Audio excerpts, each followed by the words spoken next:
Hello friends, स्वागत आहे तुमचं डिअर लाईफ या यूट्यूब चॅनलवरती. तर मी आणि माझा भाऊ आम्ही आलेलो आहोत गावी. जसं तुम्ही मागच्या व्लॉगमध्ये बघितलंच असाल की भावाचे पेपर झालेले आणि आम्हाला जसं काही दिवसांची सुट्टी आहे, तर आम्ही आता गावी आलेलो आहोत. तर जसं सगळेजण म्हणत असतात की तिकडे तू छान छान रेसिपी बनवते, आम्हाला तर कधी देत नाही. तर म्हटलं चला बा, काहीतरी यांना पण बनवायचं, दुपारची वेळच आहे. तर सगळं कापून वगैरे ठेवलेलं आहे, कांदा टमाटर वाटाणे वगैरे. तर बनवायचं आहे पोहा. तर रेसिपी तर मी तुमच्यासोबत शेअर करणार नाहीच आहे, कारण की तुम्हाला हे सगळं येतं. मी फक्त तुमच्यासोबत गप्पा गोष्टी करायला इथे आलेली आहे. तुमच्यासोबत पण गप्पा गोष्टी होते म्हटलं, आणि घरच्यांसोबत पण असंच गप्पा गोष्टी करता करता माझा झालेला आहे पोहा तयार. पप्पा म्हणते बाई पोहा छान झालेला आहे, तुला मी एक रेसिपी सांगतो.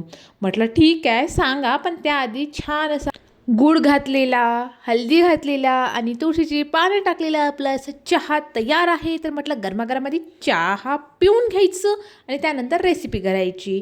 तर पप्पांनी सांगितलं की आधी एका आपण भांड्यामध्ये पाणी घ्यायचं, तिथे टाकायचे शेंगदाणे. शेंगदाणे टाकून झाल्यानंतर तिथे चवीपुरतं मीठ टाकून घ्यायचं आहे, आपल्याला हवं तेवढं घ्यायचं आहे. गॅसवर ठेवायचं, झाकण लावून द्यायचं आणि 2 उकळी येतपर्यंत जसं आपल्याला गॅसवर ठेवायचं आहे. तर तुम्ही बघू शकता असं शेंगदाणे आपल्याला तिथं उकडू द्यायचे आहे. ओके. आणि त्यानंतर घ्यायचं आहे आपल्याला कॉटनचं एक जसं कापड घेऊन घ्यायचं आहे. ओके. आणि जे आपण पाण्यातून काढलेले, गरम पाण्यातून काढलेले शेंगदाणे आहेत ते आपल्याला त्या कापडावरती पसरवून घ्यायचे आहेत.